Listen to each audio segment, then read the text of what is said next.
ਹਫ਼ਤੇ ਭਰ ਦੀਆਂ ਇਮੀਗ੍ਰੇਸ਼ਨ ਦੇ ਨਾਲ ਜੁੜੀਆਂ ਹੋਈਆਂ ਖਬਰਾਂ ਲੈ ਕੇ ਮੈਂ ਬरुण कौर मान हाजिर। सत श्री अकाल जी, तुसीं देख रहे हो Punjab mail USA TV weekly immigration update. Delhi airport terminal तक जाएगी पंजाब रोडवेज वॉल्वो। कैनेडा दी पीआर उड़ीक रहे प्रवासियों लई वड्डी खबर। मोहाली तो कनेडा सने होर मुल्कां लई जल्द शुरू हो सकदियां ने सिद्धियां उड़ाणां। 2021 विचों भारत तो कनेडा पुजे सब तो वध जीवन साथी। यूके विच रहण लई 1 साल दौरान 10 लाख तो वध विदेशी आए। जर्मनी जाण दी योजना बना रहे लोकां नूं वड्डी राहत, जर्मनी सरकार ने लिया फैसला। भारत कौंसलेट जनरल मिलान वल्लों कौंसलर सेवावां मुड़ बहाल। सऊदी अरब विच कोरोना दा कहर, भारत समेत 16 देशां दी यात्रा ते पाबंदी। स्पाइस जेट ते साइबर हमला, कई उड़ाणां इस हफ्ते होईयां सन प्रभावित, सैकड़े यात्री भी होए सन परेशान। अफगानिस्तान के एयरपोर्ट मुड़ होणगे शुरू, तालिबान ने यूएई नाल कीती डील। तुसीं देख रहे हो वीकली इमीग्रेशन अपडेट। एनआरआई यात्रियों लई पंजाब रोडवेज ते PEPSU road transport corporation दीआं Volvo बसां हुण दिल्ली दे इंदिरा गांधी इंटरनेशनल एयरपोर्ट ते यात्री टर्मिनल तक जाणगियां। अजिहे विच पंजाब दे वख-वख ਜ਼ਿਲ੍ਹਿਆਂ ਤੋਂ आईजीआई एयरपोर्ट तक दा सफ़र करन वाले यात्रियों नूं अपना समान चुक के टर्मिनल तक पुजण लई किसी होर बदलवें वाहन की व्यवस्था नहीं करनी पएगी। पंजाब रोडवेज ते पीआरडीसी दीआं वॉल्वो बसां जिस थां यात्रियों नूं लाउणगियां उत्थों यात्री सीधे ट्राली ते समान रख के एयरपोर्ट अंदर जा सकणगे। आईजीआई एयरपोर्ट टर्मिनल ते वॉल्वो बसां दी आमद नूं लैके पंजाब रोडवेज मैनेजमेंट ते एयरपोर्ट अथॉरिटी ऑफ इंडिया दरमियान सिद्धांतक तौर पर यह फैसला लिया गया है। अगले हफ्ते पंजाब रोडवेज मैनेजमेंट से आईएआई विच लिखती समझौता भी हो जाएगा। पंजाब रोडवेज के अधिकारियों मुताबक आईजीआई एयरपोर्ट तो 3 किलोमीटर दूर ही यात्रियों नूं लाउण दा बदल तां लंबे समय तो मौजूद है, पर एक किसी भी सूरत विच यात्रियों नूं पूरी सहूलत नहीं दे सकता। यात्रियों नूं 3 किलोमीटर दूर लाउण नाल भारी मुशक्कत होएगी। कई बार तां उन्हां दी फ्लाइट छुट जाण वर्गे भी हालात बन जांदे ने। यही कारण है कि पंजाब रोडवेज ते पीआरटीसी मैनेजमेंट वॉल्वो बसां नूं एयरपोर्ट टर्मिनल दे गेट तक पहुंचाएगा। कनेडा विच लगभग 2 सालों तो पीआर दी उड़ीक कर रहे प्रवासियों लिए अहम खबर सामने आ रही है, क्योंकि एक्सप्रैस एंट्री एप्लीकेशन की प्रक्रिया हुण तेज की जाएगी। कैनेडा के इमीग्रेशन विभाग ने इसकी पुष्टि करदिआं कहा कि ज़्यादातर एप्लीकेशनों का 6 महीने विच ही हल कढ़िया जाएगा। महामारी तो पहला कनेडा सरकार वालों एक्सप्रैस एंट्री राही आईयां इमीग्रेशन एप्लीकेशनस की प्रक्रिया 6 महीने विच ही मुकम्मल कर ली जाती सी, पर 2020 विच कोरोना फैलण कारण इन्हां अर्जियां की प्रक्रिया लेट तो लेट हुंदी चली गई। मोहाली तो कैनेडा, अमेरिका ते यूके सने विदेश लई जल्द ही होर सिद्धियां उड़ाणां शुरू हो सकदियां ने। पंजाब दे मुख मंत्री भगवंत मान ने इस हफ्ते इस दे लई सूबे दे शहरी हवाबाजी विभाग नूं केंद्री शहरी हवाबाजी मंत्रालय अते एयरपोर्ट अथॉरिटी ऑफ इंडिया नाल तुरंत तालमेल करन दे निर्देश दिते। जिक्रयोग है कि इस समय मोहाली अंतरराष्ट्रीय हवाई अड्डे तो दुबई अते शारजाह लई केवल 2 अंतरराष्ट्रीय उड़ाणां ही चल रहीआं ने। अपनी सरकारी निवास स्थान ते शहरी हवाबाजी विभाग के कामकाज का जायजा लैण लई होई मीटिंग की प्रधानगी करदिआं भगवंत मान ने कहा कि कैनेडा, अमेरिका, यूके, न्यूजीलैंड अते आस्ट्रेलिया समेत ਵੱਖ-ਵੱਖ देशों विच पंजाबी वसों का वड्डा हिस्सा वसदा है, जिस करके विदेशों विच वसदे पंजाबी भाईचारे नूं पंजाब विच अपने जद्दी स्थानां उत्ते बिना किसी दिक्कत तो जाण लई इह उपराला होर भी सुविधाजनक साबित होएगा। सूबे विच खेती ते फूड प्रोसैसिंग उद्योग नूं हुलारा देण लई मुख मंत्री ने विभाग नूं मोहाली अंतरराष्ट्रीय हवाई अड्डे तो कार्गो उड़ाणां तुरंत शुरू करन लई भी आख्या, तां जो पंजाब नूं खुली मंडी बनाया जा सके। मुख्यमंत्री ने कहा कि किसान हितैषी यह कदम दुनिया भर विच खुराकी वस्तां दी बरामद अते लोड़ींदा हुलारा देण अते खास करके सूबे दे किसानां दी आमद लई गुणा वधाउण विच मददगार साबित होएगा। सुनहरी भविख लई कैनेडा भारतीयों की पहली पसंद बनिया होया है। इस दे चलदिआं पंजाबियों सने वड्डी गिणती विच भारतीय लोग कैनेडा विच वसे होए ने। समय-समय ते इन्हां वल्लों अपने जीवन साथी, पति जां पत्नी नूं भी इत्थे बुलाया जाता है। इस दे चलदिआं 2021 विच भारत ते अमेरिका सने 10 मुल्कां दे लोकां ने अपने जीवन साथियों नूं कैनेडा स्पॉन्सर किया, जिस विच भारती सब तो मोहरी रहे। Immigration refugees and citizen Canada के अंकड़िਆਂ मुताबक 2021 विच अमेरिका ते भारत सने 10 मुल्कां दे लोकां ने अपने जीवन साथी नूं कैनेडा सੱਦਣ ਲਈ स्पाउस वीज़ा लगवाया। इस दौरान 64,000 तो ਵੱਧ जीवन साथियां, पति ਜਾਂ पत्नी ਨੂੰ स्पॉन्सर किया गया। इस मामले में भारतीय सब तो मोहरी रहे, जिन्होंने 10,715 स्पाउस वीजे लगवाए। ਬੀਤੇ ਵਰੇ ਯੂਕੇ ਵਿੱਚ ਰਹਿਣ ਲਈ ਆਉਣ ਵਾਲੇ ਲੋਕਾਂ ਦੀ ਗਿਣਤੀ ਵਿੱਚ ਰਿਕਾਰਡ ਤੋੜ ਵਾਧਾ ਹੋਇਆ। ਅੰਕੜਿਆਂ ਅਨੁਸਾਰ 10 ਲੱਖ ਤੋਂ ਵੱਧ ਲੋਕ ਯੂਕੇ ਗਏ। ਗ੍ਰਹਿ ਵਿਭਾਗ ਦੇ ਅੰਕੜਿਆਂ ਅਨੁਸਾਰ ਮਾਰਚ 2022 ਤੱਕ ਲੰਘੇ ਇੱਕ ਸਾਲ ਤੱਕ 9,94,951 ਲੋਕਾਂ ਨੂੰ ਕੰਮ, ਵਿਦਿਆਰਥੀ, ਪਰਿਵਾਰਕ ਅਤੇ ਹੋਰ ਦੂਜੇ ਵਿਸ਼ੇ ਵਿਦੇਸ਼ੀ ਨਾਗਰਿਕਾਂ ਨੂੰ ਦਿੱਤੇ ਗਏ।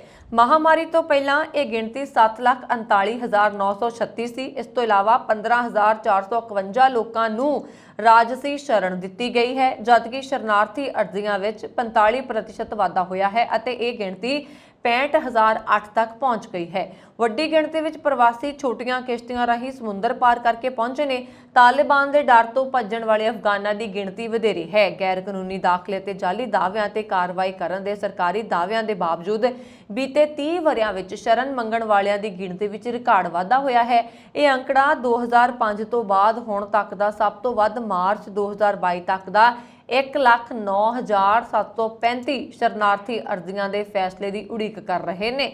ਯੂਕੇ ਵਿੱਚ ਡਿਗਰੀ ਤੋਂ ਬਾਅਦ 2 ਸਾਲ ਕੰਮ ਕਰਨ ਦੀ ਸੁਵਿਧਾ ਦਿੱਤੇ ਜਾਣ ਕਾਰਨ ਵਿਦਿਆਰਥੀ ਵੀਜ਼ਾ 4,13,350 ਤੋਂ ਵੱਧ ਕੇ 4,71,802 ਤੱਕ, ਰੋਜ਼ਗਾਰ ਵੀਜ਼ਾ 1,84,608 ਤੋਂ ਵੱਧ ਕੇ 2,77,069 ਜਾਰੀ ਕੀਤਾ ਗਿਆ ਹੈ। ਗ੍ਰਹਿ ਵਿਭਾਗ ਦੇ ਅੰਕੜਿਆਂ ਅਨੁਸਾਰ ਕੰਮ ਯਾਨੀ ਕਿ ਵਾਕ ਵੀਜ਼ਾ ਸਭ ਤੋਂ ਵੱਧ ਭਾਰਤੀਆਂ ਨੂੰ ਜਾਰੀ ਕੀਤਾ ਗਿਆ, ਜੋ ਗਿਣਤੀ ਵਿੱਚ 87,000 ਹੈ, ਜਦਕਿ ਦੂਜੇ ਨੰਬਰ ਤੇ ਯੂਕਰੇਨ 21,000 ਹੈ ਤੇ ਤੀਜੇ ਤੇ ਫਿਲੀਪੀਨ 16,000 ਹੈ। ਗ੍ਰਹਿ ਵਿਭਾਗ ਦੇ ਬੁਲਾਰੇ ਨੇ ਕਿਹਾ ਕਿ ਇਮੀਗ੍ਰੇਸ਼ਨ ਤੇ ਕਾਬੂ ਪਾਉਣ ਲਈ ਸਰਕਾਰ ਆਪਣਾ ਵਾਅਦਾ ਨਿਭਾ ਰਹੀ ਹੈ। ਡਾਕਟਰ, ਨਰਸਾਂ ਅਤੇ ਹਜ਼ਾਰਾਂ ਪੀੜਤ ਸ਼ਰਨਾਰਥੀਆਂ ਨੂੰ ਸੁਰੱਖਿਆ ਅਤੇ ਕਾਨੂੰਨੀ ਰਸਤੇ ਲਿਆਉਣ ਵਿੱਚ ਮਦਦ ਕਰ ਰਹੀ ਹੈ, ਪਰ ਦੂਜੇ ਪਾਸੇ ਸਰਕਾਰ ਤੇ ਆਲੋਚਕਾਂ ਵੱਲੋਂ ਸਰਕਾਰੀ ਨੀਤੀਆਂ ਦੀ ਸਖਤ ਆਲੋਚਨਾ ਕੀਤੀ ਜਾ ਰਹੀ ਹੈ ਤੇ ਬ੍ਰੈਗਜ਼ਿਟ ਤੋਂ ਬਾਅਦ ਸਰਕਾਰ ਇਮੀਗ੍ਰੇਸ਼ਨ ਤੇ ਕਾਬੂ ਪਾਉਣ ਵਿੱਚ ਅਸਮਰੱਥ ਰਹੀ ਹੈ।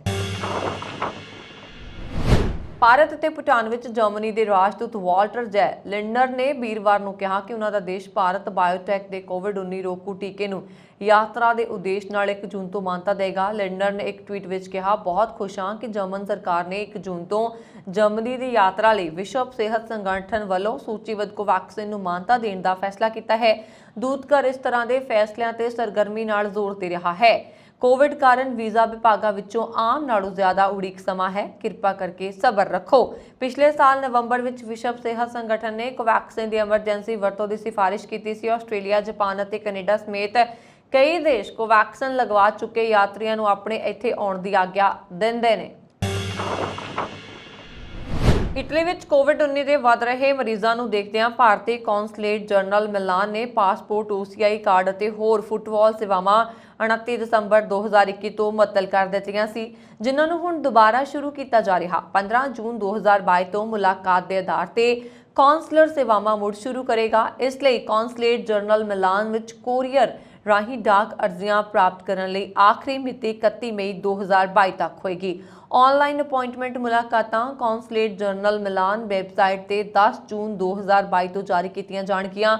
ਕੌਂਸਲੇਟ ਜਨਰਲ ਮਿਲਾਨ ਵੱਲੋਂ ਐਮਰਜੈਂਸੀ ਸਰਟੀਫਿਕੇਟ, ਮੌਤਾਂ ਦੇ ਕੇਸਾਂ ਦੀ ਰਜਿਸਟ੍ਰੇਸ਼ਨ ਅਤੇ ਹੋਰ ਐਮਰਜੈਂਸੀ ਸੇਵਾਵਾਂ ਨਾਲ ਸੰਬੰਧਿਤ ਸੇਵਾਵਾਂ ਡਾਕ ਤੋਂ ਨਿਯੁਕਤੀ ਪ੍ਰਣਾਲੀ ਵਿੱਚ ਇਸ ਸ਼ਿਫਟ ਦੌਰਾਨ ਕੌਂਸਲੇਟ ਵਿੱਚ ਵਿਅਕਤੀਗਤ ਤੌਰ ਤੇ ਪ੍ਰਦਾਨ ਕੀਤੀਆਂ ਜਾਂਦੀਆਂ ਰਹਿਣਗੀਆਂ। ਦੱਸਣਯੋਗ ਹੈ ਕਿ 1 ਜੂਨ 2022 ਤੋਂ ਕੌਂਸਲੇਟ ਵਿੱਚ ਕੋਰੀਅਰ ਰਾਹੀਂ ਪ੍ਰਾਪਤ ਹੋਈਆਂ ਅਰਜ਼ੀਆਂ ਨੂੰ ਸਵੀਕਾਰ ਨਹੀਂ ਕੀਤਾ ਜਾਏਗਾ ਤੇ DHL ਰਾਹੀਂ ਵਾਪਸ ਕੀਤਾ ਜਾਏਗਾ। ਭਾਵੇਂ ਭਾਰਤ ਵਿੱਚ ਕਰੋਨਾ ਵਾਇਰਸ ਦੇ ਮਾਮਲੇ ਸਥਿਰ ਨਜ਼ਰ ਆ ਰਹੇ ਨੇ, ਪਰ ਕਈ ਦੇਸ਼ਾਂ ਵਿੱਚ ਸਥਿਤੀ ਚੰਗੀ ਨਹੀਂ ਹੈ। ਸਾਊਦੀ ਅਰਬ ਵਿੱਚ ਕੋਵਿਡ-19 ਦੇ ਮਾਮਲੇ ਫਿਰ ਤੋਂ ਵਧਣੇ ਸ਼ੁਰੂ ਹੋ ਗਏ। ਅਜਿਹੇ 'ਚ ਸਾਊਦੀ ਸਰਕਾਰ ਨੇ ਭਾਰਤ ਸਮੇਤ 16 ਦੇਸ਼ਾਂ ਦੀ ਯਾਤਰਾ ਤੇ ਪਾਬੰਦੀ ਲਗਾ ਦਿੱਤੀ ਹੈ। ਹਾਲਾਂਕਿ ਸਰਕਾਰ ਨੇ ਲੋਕਾਂ ਨੂੰ ਦੱਸਿਆ ਕਿ ਦੇਸ਼ ਵਿੱਚ ਹੁਣ ਤੱਕ ਮੰਕੀ ਪੌਕਸ ਦਾ ਕੋਈ ਮਾਮਲਾ ਸਾਹਮਣੇ ਨਹੀਂ ਆਇਆ। ਭਾਰਤ ਤੋਂ ਇਲਾਵਾ ਇਨ੍ਹਾਂ 16 ਦੇਸ਼ਾਂ ਵਿੱਚ ਗਣਰਾਜ Congo, Libya, Indonesia, Lebanon, Syria, ਤੁਰਕੀ, Iran, Afghanistan, Yemen, Somalia, Ethiopia, Vietnam, Armenia, Belarus ਸ਼ਾਮਲ ਨੇ। ਇੱਥੇ ਹੀ ਉੱਤਰੀ ਕੋਰੀਆ ਵਿੱਚ ਵੀ ਕਰੋਨਾ ਨੇ ਹੰਗਾਮਾ ਮਚਾ ਦਿੱਤਾ ਹੈ। ਹਰ ਰੋਜ਼ ਲੱਖਾਂ ਕਰੋਨਾ ਇਨਫੈਕਸ਼ਨ ਦੇ ਮਾਮਲੇ ਸਾਹਮਣੇ ਆ ਰਹੇ ਨੇ। ਸਾਊਦੀ ਅਰਬ ਦੇ ਸਿਹਤ ਮੰਤਰਾਲੇ ਵੱਲੋਂ ਜਾਰੀ ਬਿਆਨ ਵਿੱਚ ਕਿਹਾ ਗਿਆ ਹੈ ਕਿ ਦੇਸ਼ ਵਿੱਚ ਹੁਣ ਤੱਕ ਮੰਕੀ ਪੌਕਸ ਦਾ ਇੱਕ ਵੀ ਮਾਮਲਾ ਸਾਹਮਣੇ ਨਹੀਂ ਆਇਆ ਹੈ। ਇਸ ਹਫ਼ਤੇ ਸਪਾਈਸ ਜੈਟ ਤੇ ਸਾਈਬਰ ਹਮਲੇ ਸਾਹਮਣੇ ਆਏ ਸੀ। ਕੁਝ ਸਪਾਈਸ ਜੈਟ ਸਿਸਟਮਾਂ ਨੂੰ ਰੈਂਸਮਵੇਅਰ ਹਮਲੇ ਦਾ ਸਾਹਮਣਾ ਕਰਨਾ ਪਿਆ ਸੀ। ਇਸ ਹਮਲੇ ਕਾਰਨ ਸਵੇਰੇ ਕਈ ਉਡਾਣਾਂ ਵੀ ਪ੍ਰਭਾਵਿਤ ਹੋਈਆਂ ਸੀ, ਜਿਸ ਕਾਰਨ ਸੈਂਕੜੇ ਯਾਤਰੀਆਂ ਨੂੰ ਪਰੇਸ਼ਾਨੀ ਦਾ ਸਾਹਮਣਾ ਕਰਨਾ ਪਿਆ।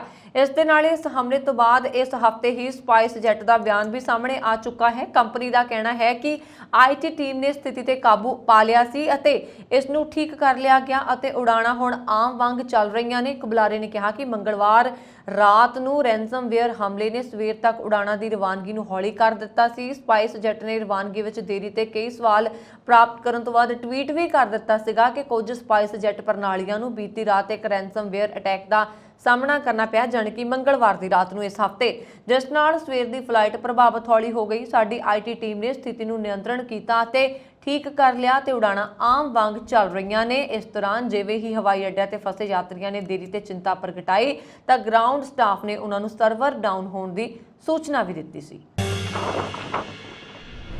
ਅਫਗਾਨਿਸਤਾਨ ਵਿੱਚ 에ਅਰਪੋਰਟ ਆਪਰੇਸ਼ਨ ਲਈ ਤਾਲਿਬਾਨ ਨੇ ਯੂਨਾਈਟਿਡ ਅਰਬ ਅਮੀਰਾਤ ਨਾਲ ਡੀਲ ਕੀਤੀ ਹੈ। ਤਾਲਿਬਾਨ ਦੇ transport and civil aviation deputy minister Ghulam Zalani Bafa ਨੇ ਮੰਗਲਵਾਰ ਨੂੰ ਇਹ ਡੀਲ ਸਾਈਨ ਕੀਤੀ। ਇਸ ਦੌਰਾਨ ਅਫਗਾਨਿਸਤਾਨ ਦੇ deputy prime minister Mullah Abdul Ghani Baradar ਵੀ ਮੌਜੂਦ ਸਨ।